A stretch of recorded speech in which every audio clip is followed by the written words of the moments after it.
We've lived out in Metamora for close to 30 years, and we have restaurants all over Metro Detroit.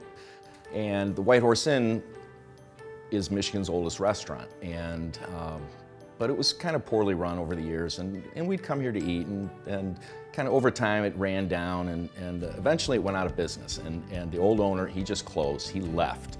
He didn't pay his people, he just sent them an email saying, don't come to work tomorrow, business is done. And that was in November of 2012. Every day we would drive by, and the building just was closed and dark, and it's just not much to the town. This is the town. And every day we drive by, my wife would say, we gotta go and look and buy it. And I'd say, there's no way. There is no way, I don't want it. We've got enough restaurants.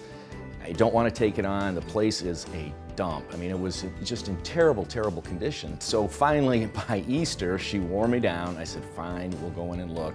We got the key from the realtor, and we came in, and all the food was still here. And plates were on the table, and booze behind the bar. It was as if people just had been transported away, and it was here. And the smell was astoundingly bad.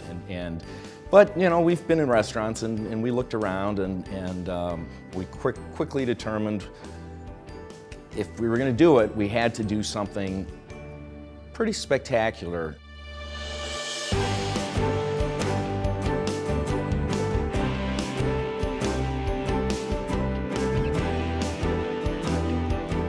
We tore everything else down. We kept the original. We kept the floors, we kept the windows, we kept the plaster as much as we could.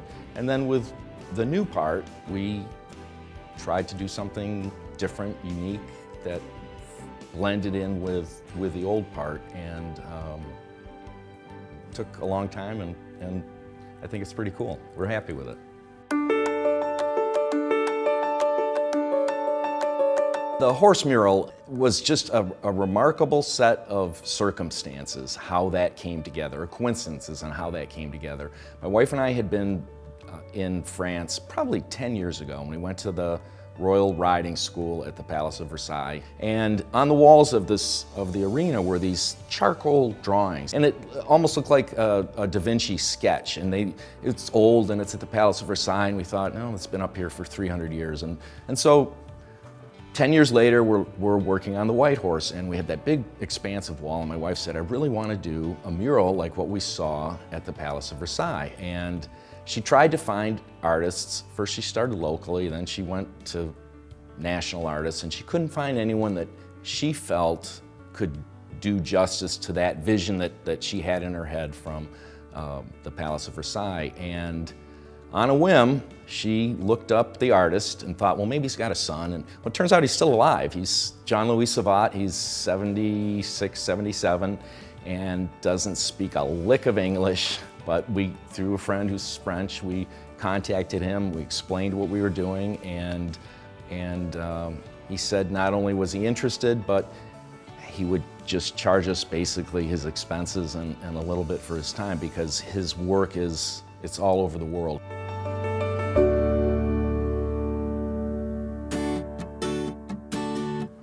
We thought a lot about how do we do our menu, because it has to be interesting enough for locals to come 2-3 times a week, because there's nowhere else to eat around here.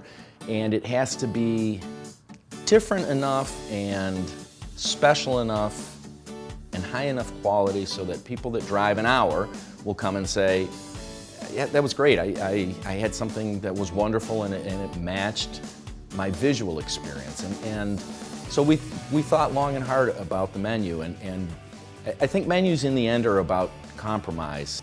We needed some signature items and some expected items, I guess. And our goal was always, at all our restaurants, is always buy the best ingredients you can, treat them right, and make a good meal.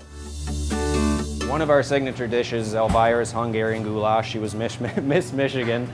So this is like a 70-year-old recipe that's being executed exactly how she created it a long time ago. We sell a lot of it. One of their signature dishes is the chicken pot pie. That's another from scratch dish. It's a very high volume dish.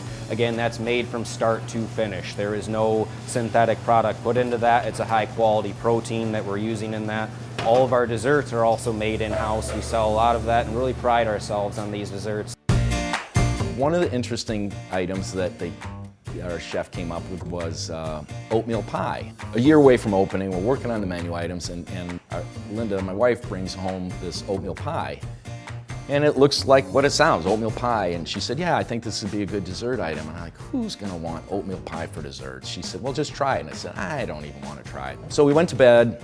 In the middle of the night, I got up and I was hungry. I thought, well, maybe I'll try the oatmeal pie.